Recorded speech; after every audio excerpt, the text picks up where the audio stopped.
What's going on? You're in the Beat Sessions, the place for all things music and where we do the listening for you. I'm your host, Mitchell Weary. Let's talk about this new record from Fatoumata Diawara entitled London Co. She released that on May 12th. This is her fourth studio album and her follow-up to 2022's Maliba, an excellent record that I regretfully did not review for the channel. Better late than never, though. We will plug it now. Go check that record out. Maliba, taking its name from the country of Mali, which is where Fatoumata grew up. And this is important because this new record, London Co., I think most people know where London's coming from, but Co is actually coming from Bamako, which is the capital of Mali. And if you're not familiar with the country, most of it sits up in the Sahara. It's a big country, but there's this pocket that creeps down into sub-Saharan Western Africa, and that's where Bamako is. And this is important because the Ivory Coast to the south, Guinea to the west, where these three countries meet, that point is the center of the Wassoulou region. And this music coming out of that cultural center is what is driving Fatoumata's sound. Now, what I'll argue with London Co. is that her first three records really felt more traditional, incorporating some other genre elements, but London Co. feels like she's really taking off. The Wassoulou traditions are still there, but there's so much going on here as far as funk, soul, rock and roll, reggae, hip hop. This album is so dynamic. There are so many influences driving it. It comes together so nicely and it's so much fun. It makes me really excited for her career. I think that, an album like this, there's a lot of people that just don't have that much exposure to African music. And one of those people being myself, honestly, I feel like I know maybe more than most, but if you have any contributions to this review, please include those in the comments section. Any artists that you like, any artists that are lesser known that you think might be influential to any of these people that we are discussing. It is always worth dropping in links and bringing that stuff up. So if you can contribute that, thank you very much. London Co. though this is an exciting record. The energy is fantastic. What I really love about her right now in her career is that her solo output more prolific. It's kind of weird. There's a gap, like 7 years between her first record and her second record. And it's not that she wasn't busy. She was out there just collaborating with anybody and everyone. And I think that it was more reciprocity on everybody else's end wanting to work with her. But it's really cool. Just, a solid 7 years of collaborations, touring, doing benefits. Again, a political artist, so getting her voice out there and making sure that she's being heard on a number of issues that still affect the African continent today. Fallout from centuries of imperialism.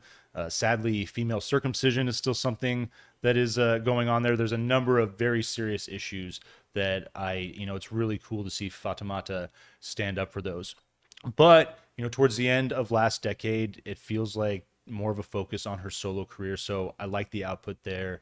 And it's really cool to see the growth in her music, to see her take on all of these influences. And it definitely feels like a result of working with so many different people.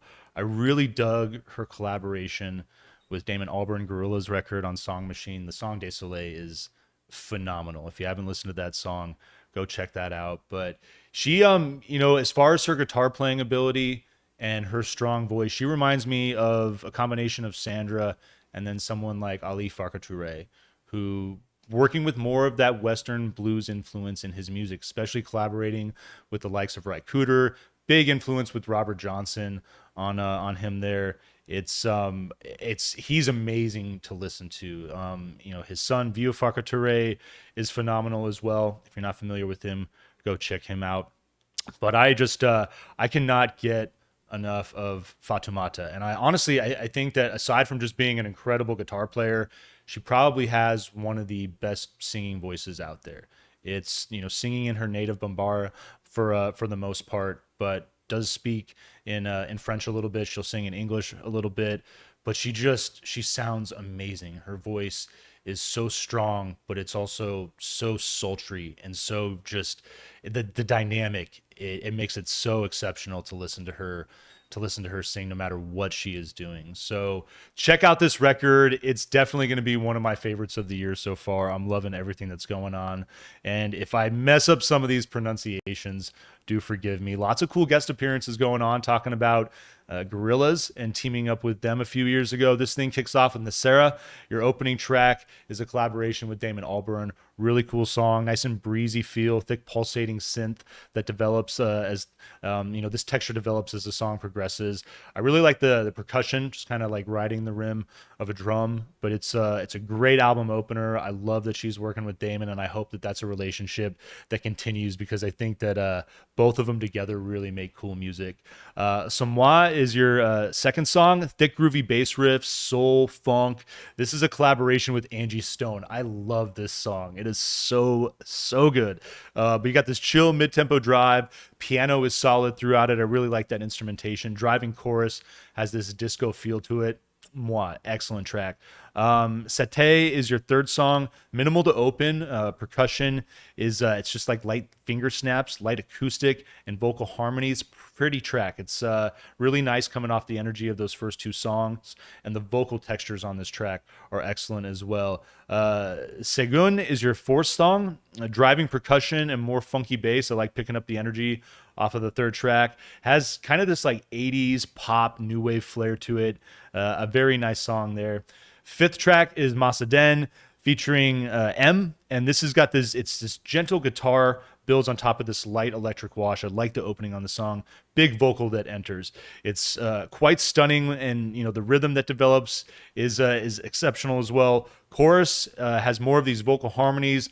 A little bit of French going on here. It's a very pretty song. Mugokan, I believe is how you pronounce that, is your sixth song. Has this light jazz-driven, almost kind of like adult contemporary feel. Lots of different elements there at play.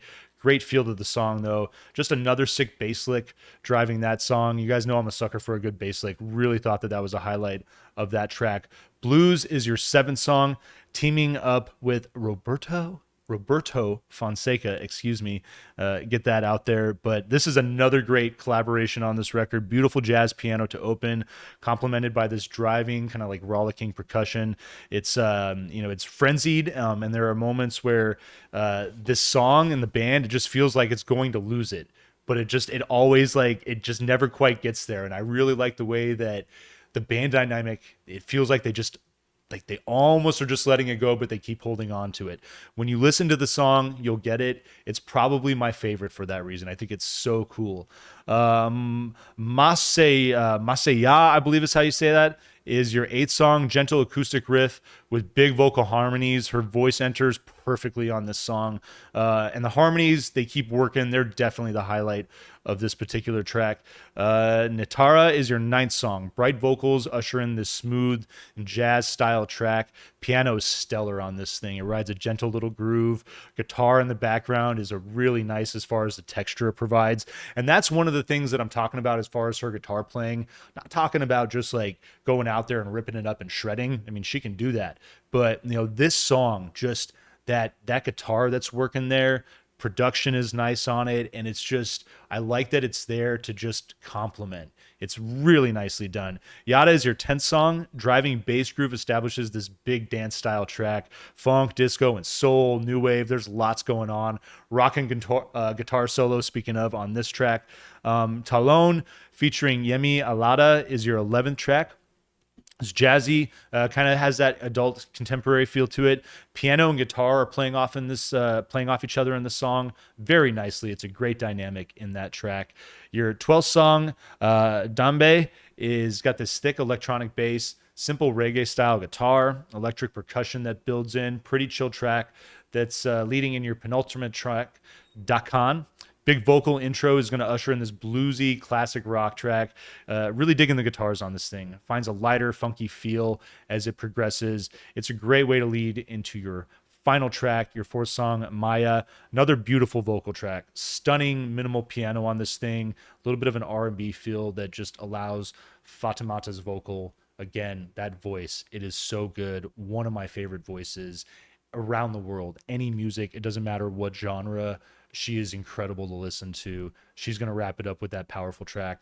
And this is definitely a vinyl, please. Go check this record out. I enjoyed it so much, and I hope you do the same. Please like this video, share it, subscribe to the channel, do all the things to help us blow this project up in 2023, and stay tuned throughout the week for more album reviews. We'll see you next time on the Beat Sessions.